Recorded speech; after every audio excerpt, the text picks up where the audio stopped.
আয়াতটি 3 বার পাঠ করে আপনার নিজের শরীরে ফু দিয়ে দেখুন, জিন শয়তানের দাদাও পালাতে বাধ্য হবে, আপনাকে দেখেই ভয় পাবে।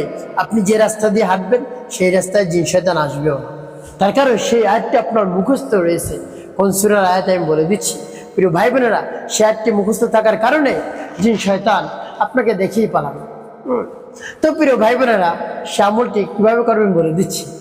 জিন শয়তান দ্বারা আপনি আক্রান্ত হয়ে পড়েছেন, অনেক দূর থেকে আপনাকে ক্ষতি করে, জাদু করে, কালো জাদু করে, ব্ল্যাক ম্যাজিক করে, বদনজর দেয়, সব নষ্ট হয়ে যাবে। প্রিয় ভাই বোনেরা, আপনি ঘুমানোর সাথে সাথে স্বপ্ন দেখা শুরু করেন, এদিক সেদিক যাচ্ছেন, বাগানে চিগানে, তারপরে যত জায়গায় পানির মধ্যে পড়ে যাচ্ছেন, উড়ে যাচ্ছেন, ভয়ঙ্কর ভয়ঙ্কর স্বপ্ন দেখছেন, আপনাকে জিনের প্রভাব আপনার মধ্যে রয়েছে। প্রিয় ভাই বোনেরা, তারপরে অনেক সময় ভালো লাগে না, মাথা ব্যথা করে, দুশ্চিন্তার মধ্যে থাকেন, প্রেশারের মধ্যে পড়ে যান, বারবার আপনার এক রোগ থেকে অন্য রোগ হয়, এক রোগ ঠিক হলে অন্য রোগ চলে আসে, কোনোভাবে আপনি সুস্থ থাকতে পারছেন না কথায়, তাহলে মনে করবেন আপনি জিন শয়তান দ্বারা আক্রান্ত রয়েছেন। জিন শয়তান আপনার উপর ভর করে, তারপরে কোনো কাজ ভালো লাগে না, আপনি অলসতা চলে আসে আপনার মধ্যে, তাহলে মনে করবেন জিন আপনাকে বদনজর দিচ্ছে বা আপনার উপর ভর করতে চায়, দূরে বসে আপনাকে অনেক ক্ষতি করে, কালো জাদু করতে পারে দূরে থেকে। প্রিয় ভাই বোনেরা, এভাবে যদি হয় বা চালান জিনের মাধ্যমে আপনি ক্ষতিগ্রস্ত হয়ে পড়েছেন, কোনো মানুষ শয়তান আপনাকে ক্ষতি করছে জিন চালান দিয়ে, প্রিয় ভাই বোনেরা, এভাবে যদি হয় তাহলে আরেকটি পাঠ করে নিজের শরীরে ফু দিন, যিনি জাদু করেছে তার শরীর ক্ষত। এভাবে আরেকটি পরে নিজের শরীরে ফু দিন, দেখবেন জিন শয়তান একেবারে দূর দূর হয়ে পালাতে বাধ্য হবে। প্রিয় ভাই বোনেরা, যতক্ষণ আমলটি করে ওই অবস্থায় থাকবেন, কিছু করতে পারবেন, আপনার কোনো ধরনের ভয় নেই। এই জন্য সদা সর্বদা ওই অবস্থায় থাকার চেষ্টা করবেন, দেখবেন কোনো কিছুতে ক্ষতি করতে পারবে না। জিন শয়তান হোক, মানুষ শয়তান হোক, আপনার ক্ষতি করতে পারবে না। আল্লাহ রাব্বুল আলামিন আপনাকে সিকিউরিটির ব্যবস্থা করে দেবে। প্রিয় ভাই বোনেরা, আমলটি কেমন করে করবেন বলে দিচ্ছি। আমলটি করার শুরুতেই আপনাকে যে কাজটি করতে হবে, উত্তমভাবে পবিত্রতা অর্জন করতে হবে। পবিত্রতা অর্জন করে পবিত্র স্থানে দাঁড়িয়ে, বসে, শুয়ে, যে কোনো অবস্থায় আপনি আদায় করতে পারেন, আয়াতটি পাঠ করতে পারেন। এভাবে উত্তম একটি স্থানে বসে সর্বপ্রথম জীবনের গুনাহের কথা স্মরণ করে ক্ষমা প্রার্থনা করবেন। আস্তাগফিরুল্লাহ, আস্তাগফিরুল্লাহ, আস্তাগফিরুল্লাহ, বা পূর্ণ ইস্তিগফারটি আপনি পাঠ করতে পারেন। আস্তাগফিরুল্লাহ রাব্বি মিন কুল্লি যামবি ওয়া আতুবু ইলাইহি লা হাওলা ওয়া লা কুওয়াতা ইল্লা বিল্লাহিল আলিয়্যিল আযীম। এভাবে যখন ইস্তিগফার পাঠ করা হয়ে যাবে, এবার কি করবেন? 3 বার দুরূদ শরীফ সাল্লাল্লাহু আলাইহি ওয়াসাল্লাম, সাল্লাল্লাহু আলাইহি ওয়াসাল্লাম, সাল্লাল্লাহু আলাইহি ওয়াসাল্লাম যখন পাঠ করা হয়ে যাবে, এরপরে আপনি সেই আয়াতটি পাঠ করবেন। যখন পাঠ করবেন মনে মনে বলবেন, আল্লাহ, জিন শয়তান দ্বারা আমি আক্রান্ত হয়ে পড়েছি, জিন শয়তান আমার থেকে দূর করে দিন, আমার শরীর থেকে দূর করে দিন, কোনো ধরনের বদনজর, ওয়াসওয়াসা, খারাপ চিন্তা যেন আমার মাথার মধ্যে না ঢুকাতে পারে, আল্লাহ সেরকম ব্যবস্থা করে দিন, অন্যথায় আমি তো ক্ষতিগ্রস্তের মধ্যে পড়ে যাব।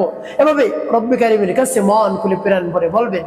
এরপরে আপনি সে আয়াতটি পাঠ করবেন। আয়াতটি আমি বলে দিচ্ছি, পরবর্তীতে বলবো আয়াতটি পাঠ করে কি করবেন এবং আয়াতটি কোন সূরার আয়াত সেটিও বলে দিচ্ছি। আগে আয়াতটি বলে নেই। আপনি আমার দেখার নিয়ম অনুযায়ী একেবারে শুনে শুনে মুখস্থ করে যদি নিতে পারেন তাহলে তো ভালো, অন্যথায় শুনে শুনে আপনি আমলটি করতে পারেন, বা কোরআন শরীফ দেখে বের করে করে আপনি দেখে দেখে আয়াতটি পাঠ করবেন, তারপর আপনি আমল করবেন, তাতে হবে ইনশাআল্লাহ। তো আয়াতটি কি আমি বলে দিচ্ছি। বিসমিল্লাহির রাহমানির রাহিম। أفحسبتم أنما خلقناكم عبثا وأنكم إلينا لا ترجعون فتعالى الله الملك الحق لا إله إلا هو رب العرش الكريم ومن يدع مع الله إلها آخر لا برهان له به فإنما حسابه عند ربه إنه لا يفلح الكافرون وقل رب اغفر وارحم وأنت خير الراحمين। এভাবে যখন পাঠ করা হয়ে যাবে, এরপর আপনি একটু ফু দিবেন, তারপর আপনি আবার পাঠ করবেন। বিসমিল্লাহির রাহমানির أفحسبتم أنما خلقناكم عبثا وأنكم إلينا لا ترجعون فتعالى الله الملك الحق لا إله إلا هو رب العرش الكريم ومن يدع مع الله إلها آخر لا برهان له به فإنما حسابه عند ربه إنه لا يفلح الكافرون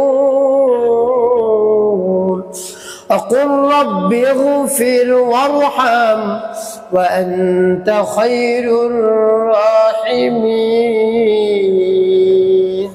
পাঠ করা সবাই তারপর আপনি মনে ধরেন আবার পাঠ করবেন বিসমিল্লাহির রহমানির রহিম أفحسبتم أنما خلقناكم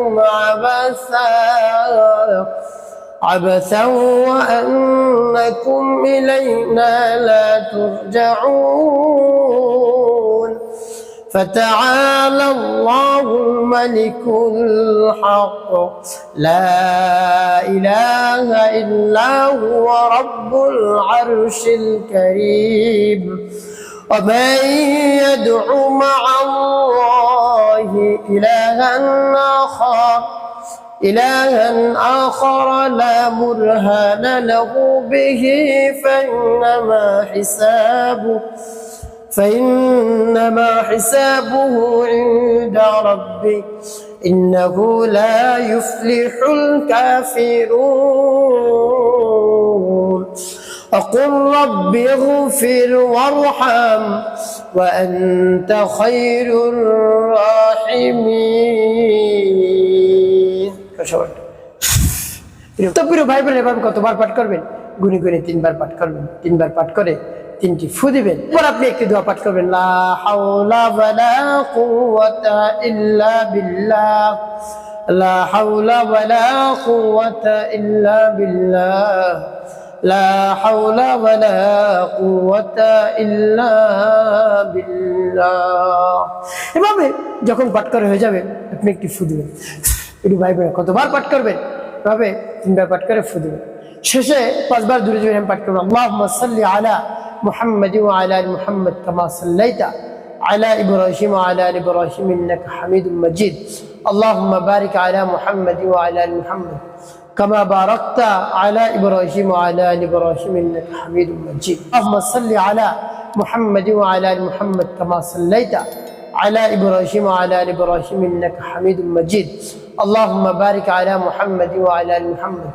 كما باركت على إبراهيم وعلى آل إبراهيم إنك حميد مجيد اللهم صل على محمد وعلى آل محمد كما صليت على إبراهيم وعلى آل إبراهيم إنك حميد مجيد اللهم بارك على محمد وعلى آل محمد كما باركت على إبراهيم وعلى آل إبراهيم إنك حميد مجيد اللهم صل على محمد وعلى آل محمد كما صليت على إبراهيم وعلى آل إبراهيم إنك حميد مجيد اللهم بارك على محمد وعلى آل محمد كما باركت على إبراهيم وعلى آل إبراهيم إنك حميد مجيد اللهم صل على محمد وعلى آل محمد كما صليت على إبراهيم وعلى آل إبراهيم إنك حميد مجيد اللهم بارك على محمد وعلى آل محمد كما باركت على إبراهيم وعلى آل إبراهيم إنك حميد مجيد দুরূদ ইব্রাহিম পাঠ করা হয়ে গেলে এরপরে আপনি দুটি ফু দিবেন এভাবে আপনি আমলটি করা শেষ অবস্থায় বসে রব্বে কারিমের দরবারে আত্মরণ করে বলবেন হে আল্লাহ জিনদের আমি আক্রান্ত হয়ে পড়েছি কালো জাদু বিলাক ম্যাজিক কুফরি কালাম করে তারপরে বদনজর দেয় সব ধরনের ক্ষতি আমার থেকে উঠিয়ে নেন জিন শয়তানের যত ধরনের ক্ষতি রয়েছে মানুষ শয়তানের ক্ষতি রয়েছে সব কিছু আপনি উঠিয়ে নেন আপনার শক্তি রয়েছে আয়াতের বরকতে আমার এই সমস্যা সমাধান করে দেন এভাবে রব্বে কারিমের কাছে মহান কুলে প্রাণ ভরে বলবেন দেখবেন অবশ্যই আপনি উপকৃত হতে পারবেন প্রিয় ভাই বোনেরা এই আয়াতটি কোন সূরা আয়াত যার পড়া সূরাতুল মুমিন এর 115 থেকে 17 আয়াত অর্থাৎ শেষের দিকে একেবারে সূরার শেষের দিকে এই আয়াত প্রিয় ভাই বোন, আপনি দেখে দেখেও পাঠ করতে পারেন, মুখস্থ করে নিতে পারেন, আপনার জন্য ভালো। তো প্রিয় ভাই বোন, একটি কাজ করতে হবে, 5 ওয়াক্ত নামাজ আদায় করতে হবে, মানুষের কল্যাণে খেদমতে কাজ করবেন, অবশ্যই আপনার জীবন হবে সুখময় এবং শান্তিপূর্ণ।